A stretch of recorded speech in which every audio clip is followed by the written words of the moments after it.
Dan saat saya diperintah Allah mencabut nyawamu, menurutmu bagaimana? Tunggu dulu, istri baru satu.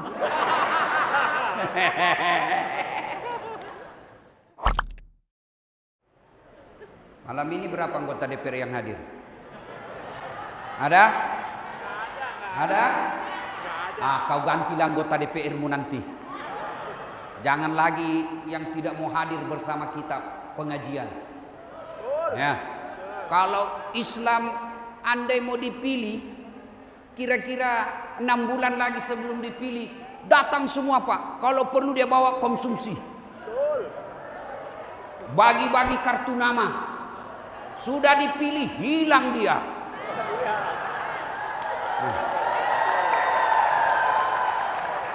Maka Al-Quran menjelaskan, jangan kau Islam begitu.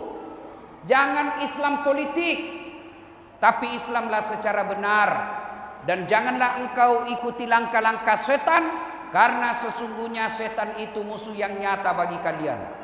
Musuh kalian bukan polisi. Itu yang ada di film-film selama hampir 2 bulan ini, film Rambo. Film Rambo. Itu hanya 1 orang dan kawan-kawan, tidak sampai 100. Polisi kita 470.000, hampir setengah juta. Masih jauh lebih banyak polisi yang baik daripada mereka yang jahat itu. Maka jangan musuhi polisi. Ibu-ibu, kalau rumahmu dirampok, anakmu diperkosa, suamimu dibunuh, siapa kau cari? Pak Imam. Tidak ketemu. Saya pergi ceramah, macet mobil, tidak bisa gerak mobil saya. Saya baca surah Yasin, tidak gerak-gerak mobilku. Begitu datang polisi lalu lintas, lancar. Bahkan kita bisa acara tablik begini karena diizinkan oleh polisi. Maka jangan musuhi polisi. Polisi juga jangan musuhi ulama.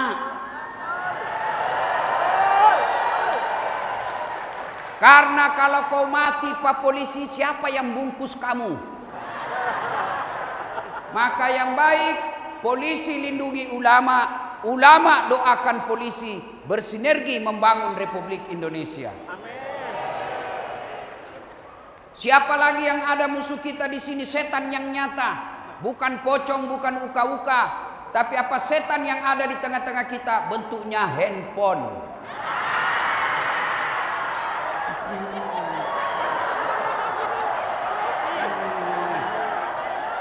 Ibu-ibu yang pegang handphone, saya doakan suamimu kawin lagi. Amin. Amin. Simpan handphonenya Bu, simpan. Ini ibu sudah usianya 60 tahun, siaran langsung juga dia. Baru yang nonton cuma 5. Bu, selama ibu pegang handphone pasti tidak konsentrasi dengar ceramah. Pasti. Yang ibu lihat, itu godaan setan. Simpan handphonenya, simpan. Hei, dak. Simpan handphone. Tidak usah ada yang siaran langsung, ya. Bisa? Saudaraku warga Karawang, saya sangat menghormati acara ini. Saya tidak bohong Pak, capek betul. Hari ini saya dikasih Pemda ini 4 acara Pak. Tadi sebelum maghrib saya minta diurut dulu. Sebelumnya saya dari Medan, sebelumnya dari Pekanbaru, sebelumnya dari Palembang. Sudah 8 hari saya keliling-keliling. Ini saya harus pulang cepat karena jam 12 pesawat saya balik ke Makassar. Cuma tidak sampai 24 jam di Makassar, pergi lagi ke Malaysia. Saya capek tapi saya hadir malam ini. Kenapa? Menghormati ulang tahun Kabupaten Karawang. Maka tolong kau hargai juga perasaanku. Simpanlah itu HP-mu bodoh.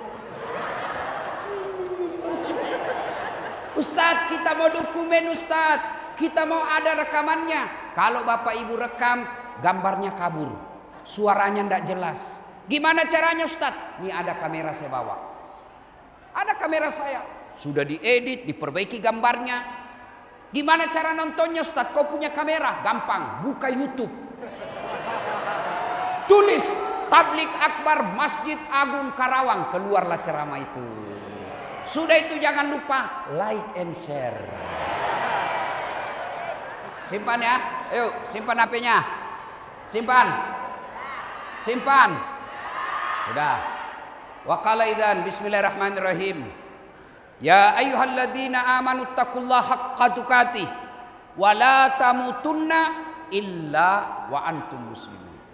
Wahai orang-orang yang beriman, bertakwalah kalian kepada Allah dengan sebenar-benarnya takwa, dan janganlah kalian mati kecuali dalam keadaan beragama Islam. Ayat ini Jumat-Jumat dibaca di mimbar khutbah. Ayat ini Jumat-Jumat kita dengar. Kalau di kantor Pak Sekda ada pengumuman dari bupati yang harus diulang-ulang tiap pekan, pasti pengumuman itu penting. Ayat ini diulang-ulang tiap pekan, berarti ayat ini sangat penting dan rasa-rasanya susah diterima akal. Jangan kamu mati, berarti mati kau yang ngatur. Woi, jangan kau mati ya. Berarti mati mau-maumu. Padahal mati mau atau tidak, tiba saatnya pasti mati.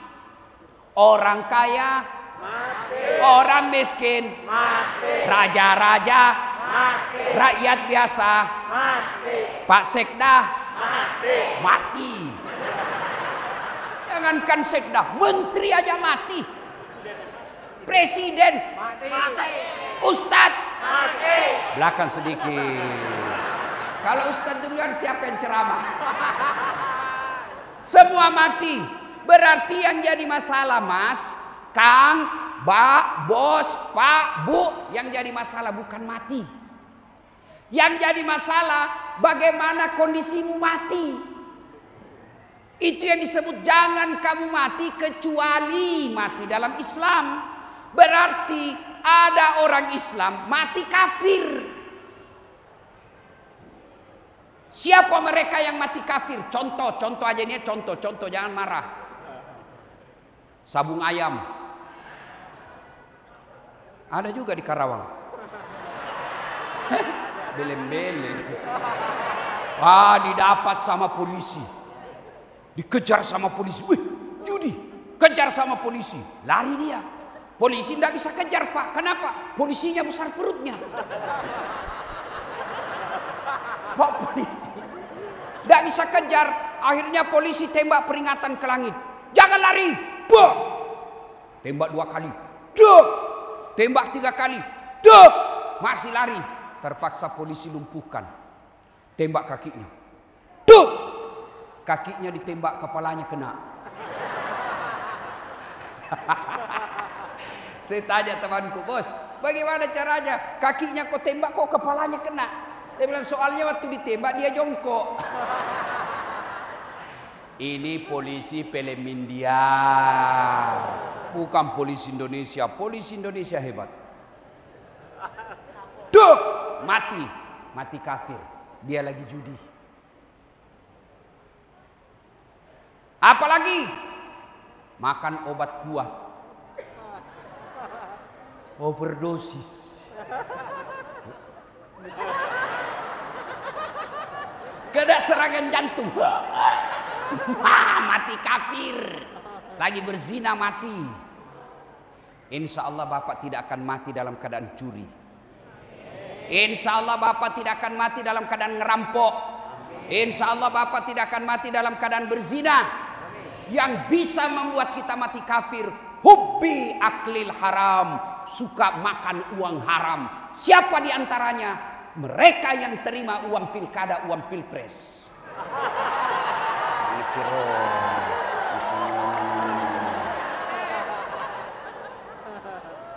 Wane piro. Saya ngeri Pak, dikasih tahu tadi sama Ibu Bupati dan Pak Sekda, katanya di sini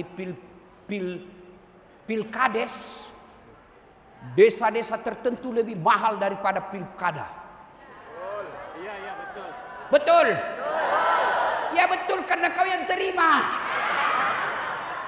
Hei, saudaraku, hei, mau ndak Karawang baik? Mau. Mau Indonesia baik? Mau. Mau punya pejabat yang bersih? Mau punya pemimpin yang baik agamanya?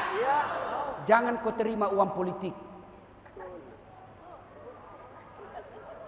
Kalau ibu terima uang politik 300.000,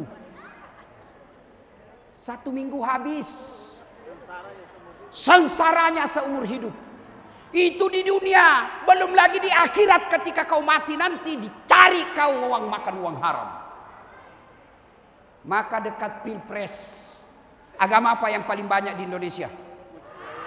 Agama berapa apa yang paling banyak di Indonesia penduduknya? Agama apa?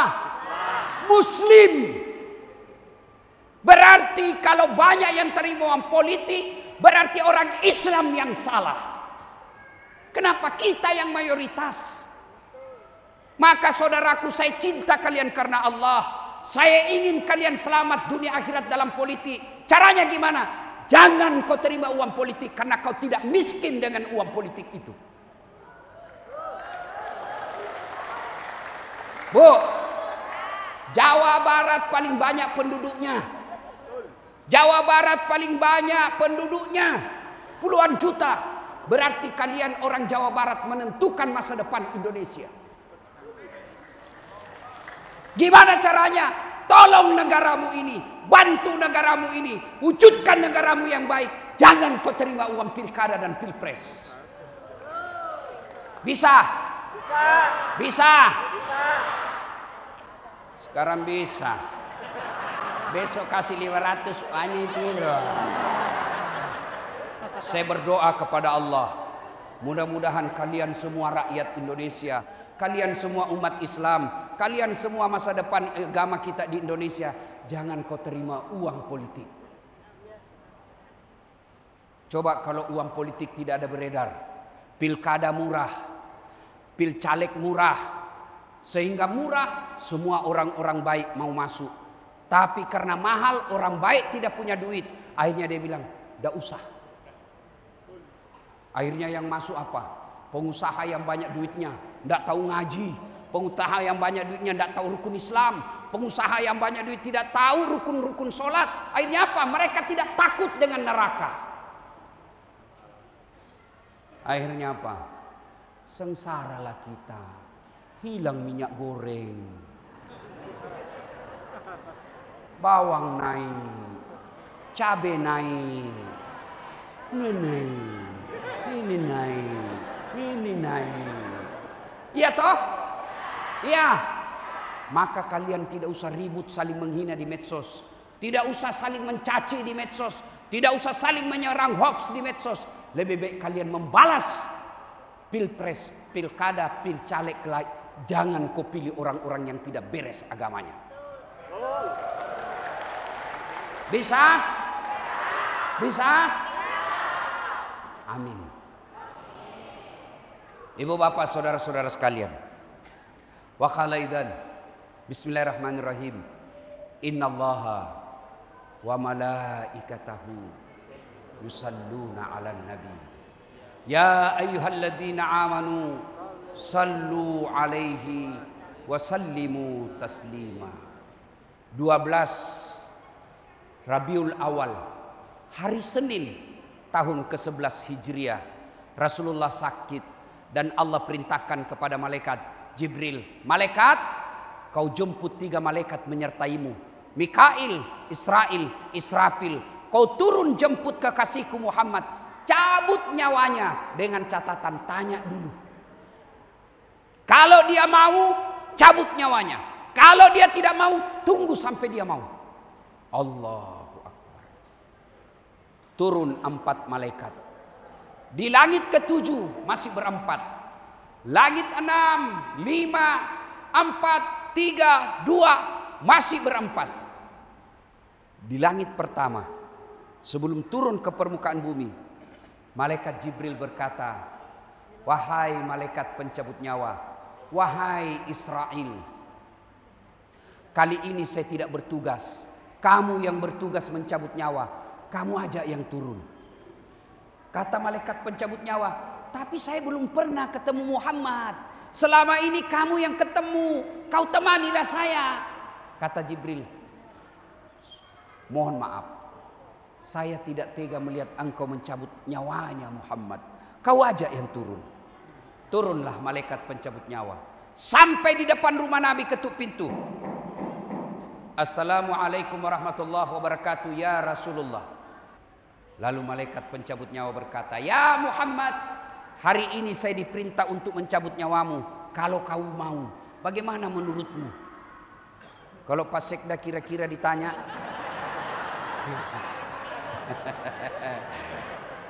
Pak Sekda, saya diperintah Allah mencabut nyawamu kalau kau mau. Menurutmu bagaimana? Saya tahu jawabannya. Jangan dulu, belum jadi bupati kita. Ya kan?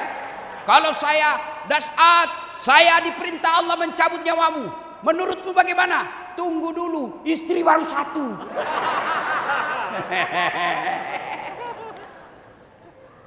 Nabi katakan, silahkan. Semua nabi sebelumku, tiba saatnya, selesai tugasnya, mereka menghadap kepada Allah. Saya siap. Nabi makin berkeringat sampai terongkongan, sampai ke bibir beliau. Detik-detik terakhir, Nabi lalu bersabda, jaga sholat kalian. Nabi tidak berkata, jaga mobilmu, jaga binimu, jaga suamimu, jaga anakmu. Tidak. Nabi berkata, jaga sholatmu. Ibu-ibu nih paling banyak melalaikan sholat ketika selesai haid. Iya toh? Biasanya haid cuma 4 hari. Dia tambah bonus 2. Kata suaminya, kenapa kau belum sholat sayang? Belum bersih, masih ada sedikit-sedikit. Kata suaminya, kau bohong ya? Apa bohong? Saya kasih lihat kau. Ini semuanya. Iya toh? Nah, Bu, sesibuk apapun, serepot apapun, jangan pernah tinggalkan sholat. Pak, sebesar apapun dosa kau lakukan, jangan kau tinggalkan sholat. Orang yang tidak sholat dan meninggal, Imam Syafi'i menghukuminya, jangan kau sholati jenazahnya kalau mati. Itu hati-hati Pak. Nabi katakan, pelihara sholat kalian. Maka saudaraku, biar puasamu lengkap, kau bangun masjid lebih mewah dari ini, kau bangun panti asuhan, kau sedekah sawakafmu 10 hektar tanah, tapi kau tidak pernah sholat, seluruh amalmu hapus. Tidak ada guna. Sebatang pohon, lebat bunganya serta buahnya, walaupun hidup 1000 tahun, kalau tak sembahyang apa gunanya? Walaupun hidup 1000 tahun, kalau tak sembahyang apa gunanya? 1000 tahun hidup tidak sholat tidak ada gunanya, apalagi cuma 50 tahun. Jaga sholat kalian. Yang kedua pesan Nabi, jaga perempuan di antara kalian. Jaga, kasihan ini ibu-ibu. Jangan sampai dia jilbab tapi akhlaknya jelek. Jangan sampai rajin majelis taklim tapi kelakuannya masih buruk. Hari Ahad olahraga, campur-campur laki-laki. Olahraga di depan kantor camat. Ibu-ibu di depan, bajunya sempit, jilbabnya sempit, roknya sempit. Bapak-bapak di belakang, ibu-ibu di depan. 1, 2. Bapak-bapak di belakang. Tidak. Salatullah ala toha rasulillah. Salatullah ala yasin. Bu, jaga anak gadismu. Biarkan mereka tidak populer, Yang penting akhlaknya baik. Biarkan kaya, tapi dia bagus agamanya. Daripada miskin, jelek mukanya, bau keteknya, busuk mulutnya.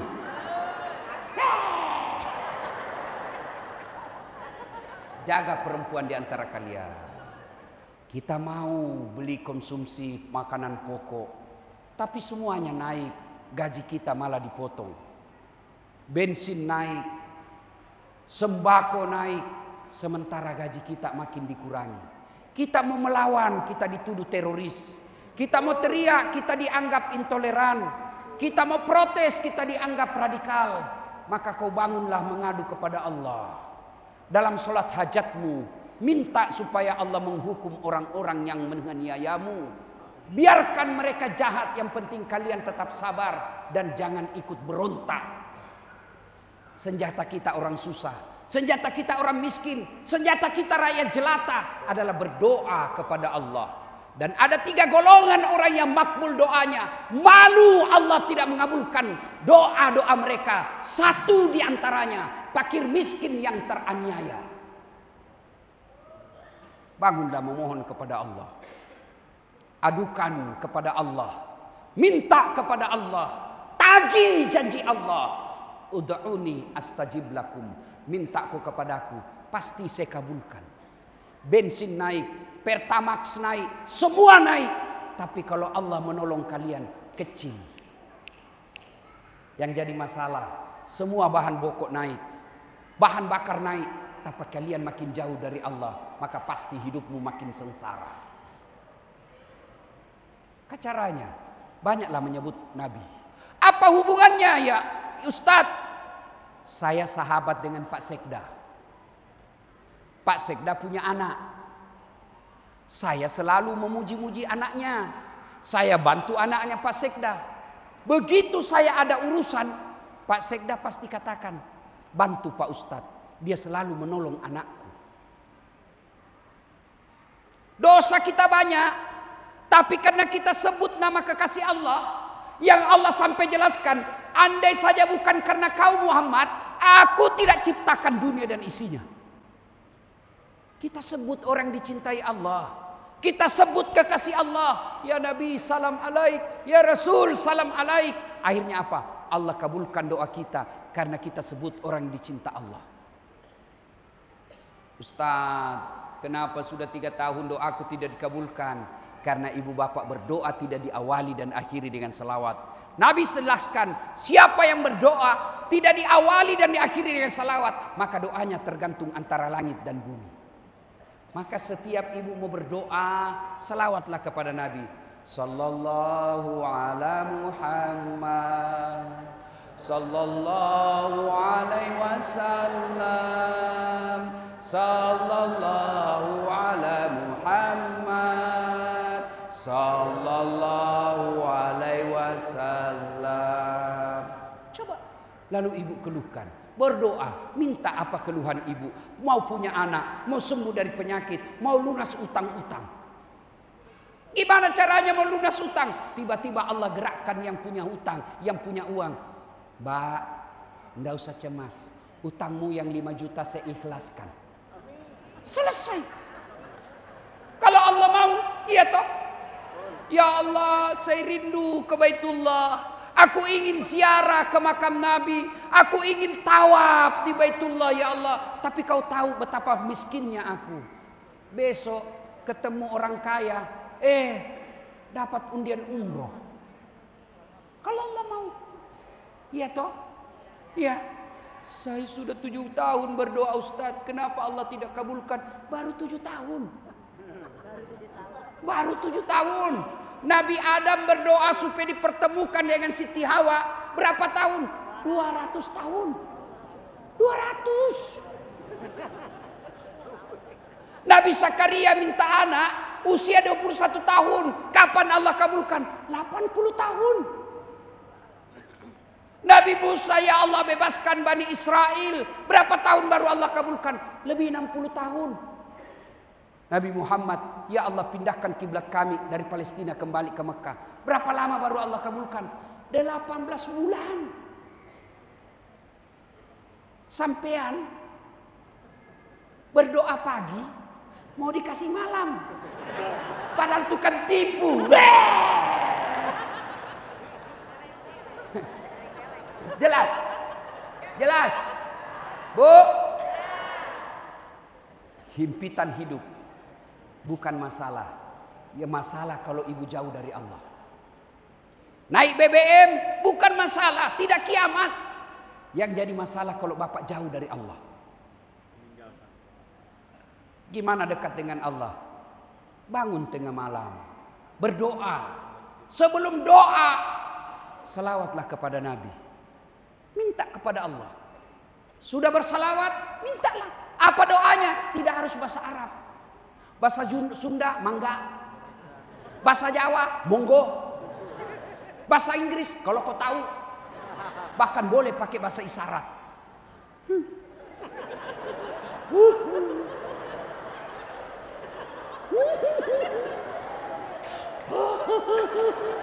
Oh, kawin lagi suaminya. Bu, mau punya anak soleh? Lebih hebat dari Ustadz Das'ad, lebih hebat dari guru kita A'agim. Mau?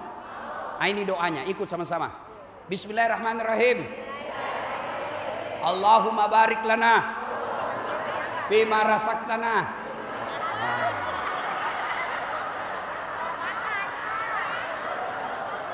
Memangnya kau mau makan Ustadz Das'ad? Itu karena ibu tidak tahu bahasa Arab. Itu doa makan. Maka berdoa tidak harus pakai bahasa Arab. Ya Allah, anakku mau kuliah. Suamiku tahun ini pensiun. Anakku lagi yang bungsu mau tamat SMP. Engkau melarang aku menghalalkan segala cara. Engkau melarang aku menafkahinya dengan barang-barang haram. Aku tidak punya kuasa, tapi Engkau maha kuasa. Tunjukkan kekuasaanmu ya Allah. 1. Perbaiki sholat. 2. Selawat dibanyain. 3. Ini Karawang 40 tahun 50 tahun yang akan datang. Bagaimana masa depannya? Lihat anak-anaknya sekarang. Kalau anak-anaknya judi online, kalau anak-anaknya suka film porno, kalau anak-anaknya suka mabuk-mabukan, kalau anak-anaknya suka tawuran, 40 tahun yang akan datang, Karawang masyarakatnya jadi penonton orang lain yang datang membangun kampung. Maka ulang tahun kali ini, Pak Sekda sampaikan kepada seluruh pejabat yang ada di Karawang, masa depan Karawang bangun dan anak-anak kita harus baik masa depannya. Bu, Nabi pernah berkisah. Nabi jalan ke satu tempat bersama sahabat. Tiba-tiba Nabi melewati pemakaman. Tahu pemakaman? Kuburan. Nabi lewat pemakaman. Nabi lalu bersabda, langkahkan kakimu dengan cepat. Melewati pemakaman. Sampai Nabi di tujuan. Selesai urusan, balik lagi. Jalan yang sama. Ketika lewat di pemakaman, sahabat yang tadi disuruh cepat, ini tanpa perintah Nabi, langsung juga cepat lagi. Nabi bersabda, tenang, tidak usah buru-buru, santai saja. Sahabat tentu heran. Ya Rasul, waktu pergi, kami disuruh buru-buru. Pulang tidak lagi, ada apa? Begini, tadi itu waktu pergi, ini orang dalam kubur lagi disiksa. Lagi diazab dia di kuburnya. Tidak tega dan tidak tahan saya dengar. Maka saya mau cepat-cepat jauh supaya aku tidak dengar lagi. Pulang tidak lagi. Kenapa ya Rasulullah? Saya dapat berita dari Jibril. Allah perintahkan malaikat penjaga kubur, hentikan siksaanmu. Jangan kau siksa orang tua itu di kubur.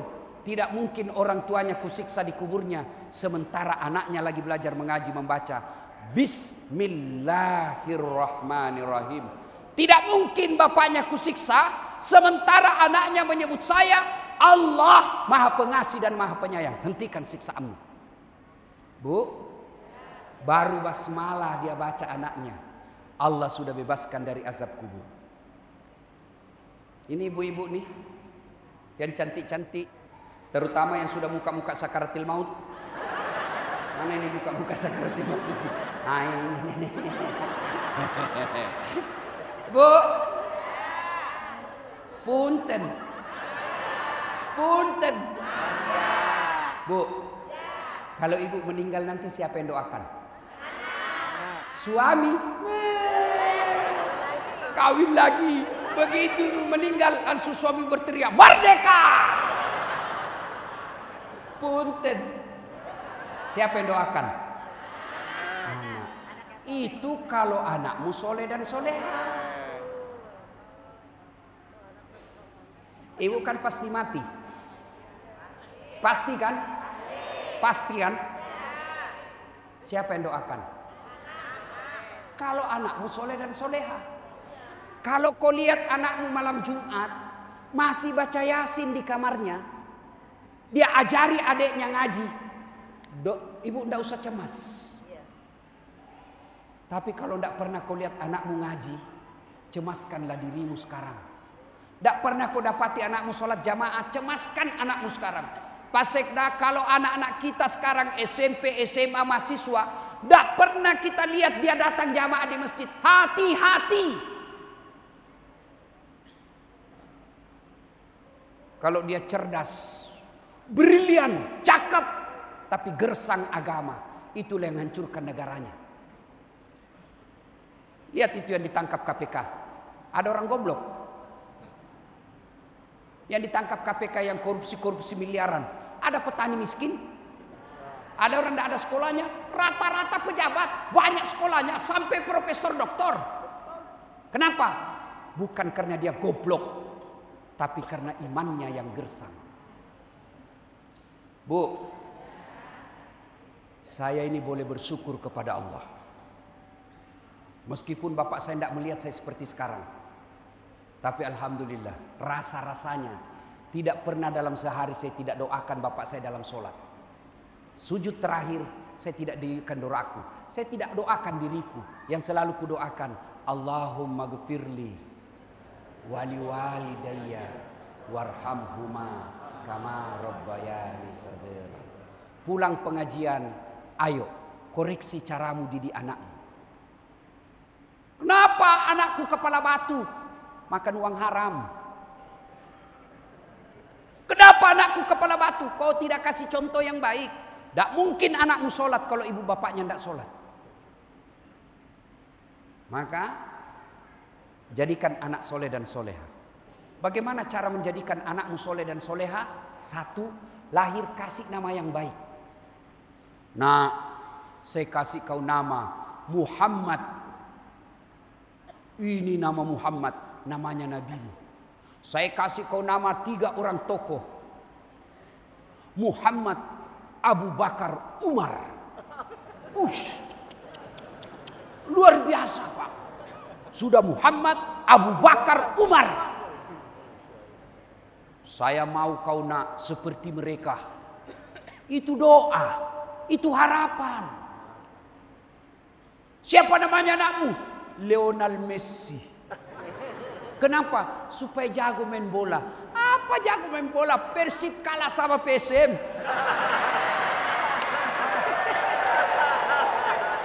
5-1. Apa? Hah? Hah?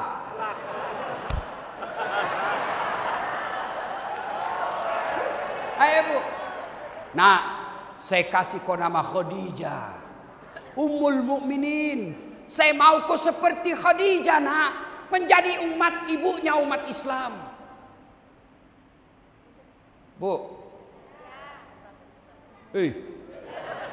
Bu, nama adalah doa. Nama, sebut namanya, saya bisa tahu suku dan agamanya. Sunarto, Jawa. Sunarta, Sunda. Punten, Mangga. Iya toh? Iya. Abdurrahman Muslim. Bertus Taitunus Sirus. Biasanya bukan orang Islam. Iya toh? Ambot Dalle. Pasti Bugis. Masa Jawa? Siapa jenenge? Ambot Dalle. Kasih nama yang baik. Ya. 2. Jangan kau kasih uang haram. Jangan kau kasih makan barang-barang haram. Punten. Yang ada ASN di sini. Pak Sekda, Pak Asisten, Kepala Dinas, Kepala Biro, staf ahli. Jangan kau kasih makan uang haram anakmu. Mana itu uang haram? Mana uang haram? Proyek fiktif. SPJ palsu.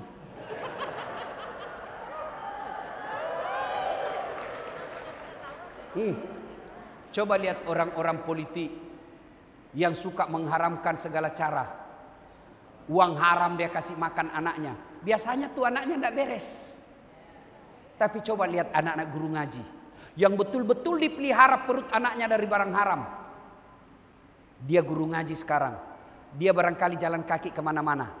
20-30 tahun yang akan datang. Anaknya yang muliakan orang tuanya. Dia hajikan orang tuanya. Haji plus.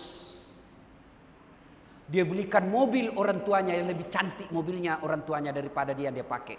Kenapa? Karena anaknya jauh dari makanan haram. Kalau guru ngaji apa mau dikorupsi? Apa? Itu aja 100.000 1 bulan potong. 3 bulan baru dibayar. Iya toh? Ya. 3. Cara mendidik anak, anakmu soleh dan soleha adalah kasih contoh yang baik. Jangan kau merokok. Awas kalau kau sedapat kau merokok, ku kasih makan kau dengan bungkusnya. 10 menit kemudian, nak, kau pergi belikan bapak rokok. Beleng-beleng. Ibu mau punya anak yang lembut ngomong. Jangan kasih contoh kasar. Awas ya. Saya dapat kau bicara kotor, ku tampeleng mulutmu. Itu sudah kasar. Bu, semoga Allah melindungi ibu saya. Ibu saya itu bahasa Indonesia aja tidak lengkap. Tidak tahu dia bahasa Indonesia. Tidak pernah hadir seperti ini, Bu. Tidak pernah majelis taklim. Tidak pernah. Saya bawa aja pengajian, malu dia. Tapi waktu saya kecil, itu adab betul-betul diajarkan. Kalau dia bilang, nak, kau tetangga, kalau misalnya pinjam gula, itu ibu saya diajari saya. Kau duduk dulu nak begini. Jangan kau bicara ketika orang berbicara. Dengar dia. Kau terima itu, terima dengan 2 tangan. Bukan cuma sampai di situ, Bu. Besok ketemu itu orang yang disuruh saya ke rumahnya. Dia tanya itu, bagaimana anakku kemarin? Tidak kasar ngomong. Luar biasa. Kalau saya pergi belajar kelompok di rumahnya orang, karena rumah saya tidak ada listriknya. Ibu saya tuh, saya belajar di atas karena rumah orang Bugis, rumah panggung, rumah kayu. Ibu saya menunggu saya dibawa sampai saya pulang. Padahal anaknya laki-laki. Ketika ditanya, apa dia kejawab ibu saya? Inilah kekayaan saya. Saya tidak punya sawah. Saya tidak punya kebun. Saya tidak punya tabungan. Anak saya lah tabungan saya. Maka ibu kembali, didik anakmu dengan baik. Didik anak dengan baik. Demi Allah, ibu wafat, anaklah masa depan kita sebenar-benarnya. Anak-anak kita sekarang lebih sopan sama cowoknya daripada mamanya. Ibu-ibu kalau anakmu jabat tangan, dia cium tangan. Enggak, dia sliding. Sekali tangannya cowoknya, iya bang. Iya toh? Kenapa anak kita begitu? Tanya dirimu, kenapa anak saya begini? Dan yang keempat, didik anak kita yang paling penting, doa. Doa anak soleh gampang. Allahumma rabbi habli. Ayo bareng-bareng Bu. Allahumma rabbi habli minas solihin. Itu caranya Ustaz. Ibu lagi suap anak atau cucu. Ayo nak. Mama. Allahumma rabbi habli minas solihin. Lagi di mandi, disampo, usap kepalanya. Allahumma rabbi habli minas solihin. Disisir, doakan terus, ucapkan itu terus. Allahumma rabbi habli minas solihin. Allahumma rabbi habli minas solihin. Mau pergi sekolah, peluk, dekap, bisik di telinganya. Allahumma rabbi habli minas solihin. Apa sih itu mak? Biar salin. Saya doakan kau nak menjadi anak yang soleh. Sampai di sekolah diajak bolos sama teman-temannya. Ayo bolos. Enggak. Ibu bapak saya tadi doakan saya jadi anak soleh. Enggak. Bu, ada kemanakan saya. Sudah mau maghrib masih main futsal. Sudah. Sini nak. Berjamaah masjid. Kata kemanakan saya, tunggu dulu om, sedikit lagi. Kutungguilah. Azan maghrib. Masih juga main bola. Terpaksa Ustadz Dasat masuk lapangan. Kubisik telinganya Pak. Allahumma rabbi habli minas solihin. Langsung menangis ibu. Heran semua orang lihat saya penonton. Wih, hebatnya Pak Ustadz. Dia cuma bisik telinganya. Menangis. Dia tidak tahu telinganya saya bisik. Tanganku dibawa menjepit.